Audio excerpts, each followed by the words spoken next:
नोंथांमोननि धोरोम गुरु बिथांनि रुंसारि सानखौ नोंथांमोना दिनैहाय फालिदों। मा थांखि आरो उद्देश्यखौ लानानै बिथांनि बिदिनो गोथार रुंसारि सानखौ फालिदों, मा बुंगोन बे समाव? बे समाव आङो गिबियाव नोंथां मिडियामोननिसिम आङो उदित बाथौ धोरोमनि जानानै गिबियाव साबायखर बावहरबाय। दिनैनि दिना एबा दिनै 5 तारिख मार्च 2025 इं मायथाइ। जोंनि उदित बाथौ धोरोमनि बाथौ गुरु उदितआ थांनाय 2024 इं मायथाइनि 5 तारिख मार्च मोनानि 7 रिंगायाव बिथाङा सिलिगुरिनि मोनसे नार्सिं ह'माव रुंसारि जालांदों। दा जोंनि धोरोम गुरु हिसाबै जोङो बक्तआरि जानानै दिनैहाय बिथांनि मांखरसालियाव जोङो मान होनायजों लोगोसे बिबारजों मान होनो सानदों। दा बै समाव जोंनि गोबां बक्तआरिफ्रा नुजाफैनानै बाहागो लाफैदों। बे समाव आं नैबे बाथ्राखौ बुंनांगोन जे जोंनि बिफा सतगुरु उदितआ बे बाथौ धोरोमखौ सोरजिनानै जोंनि बर' माहारिनि गेजेराव बाथौ धोरोमखौ लाखिनाय लोगोसे सासे बाथौ गुरु जानानै सुबुं माहारिफोरनि जिउआव गोबां मानि फाहामथाय होनायजों लोगोसे जिउनि मुक्ति बिथाङा होबोनो हादों। दा बेनि थाखाय जों बिथांखौ जेब्लाबो बावनो हाया। जों बक्तआरि जानानै बिथांनि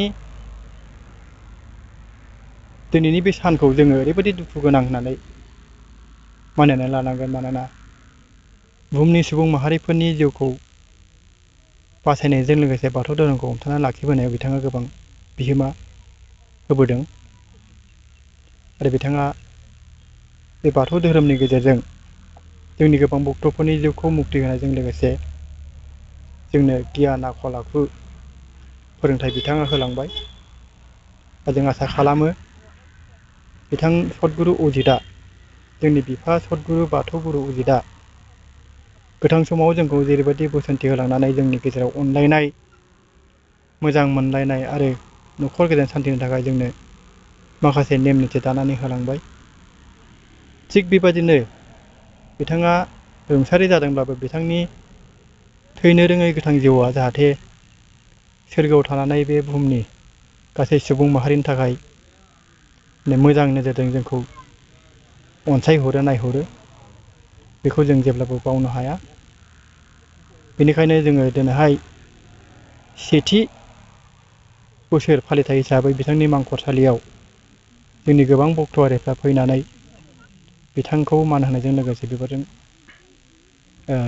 जोङो बावफैदों। दा बिथांनि बेबादि गोसोखांथि हाबाफारिखौ जों जेब्लाबो खुंलांबाय थागोन, फालिलांबाय थागोन आरो बिथाङा सोरगोआव थानानै जाहाथे जोंखौ जेब्लाबो नायहरो बिनि थाखाय जोङो जेब्लाबो थाग थियारि आरो जों जेब्लाबो खौसेजों आवगायलांबाय थागोन। नोंथांमोननि भक्तफोरा बबेनिफ्राय दिनै बाहागो लाफैनो हादों? जोंनि दिनैहाय बे फालिथाय हाबाफारियाव जोंनि धोरोमाथ' गोबां जायगायाव दङ। सनितपुर दं, नेपाल दं, दरं उदालगुरि दंजोबो। अब्लाबो बिथांमोनहा फैनो हायैलाय जोङो खालिल' क'क्राझार आरो चिरां जिल्लानिफ्राय फैनानै बाहागो लाफैनाय जादों आरो बिथांमोनाबो सनितपुरनिफ्रायबो दंफैयो आरो बिथांमोना गावसिनि जायगायावबो फालिदों नामा फैनो हायैफ्रा? जोङो बेखौ सनितपुर जिल्लायावबो फालिदों।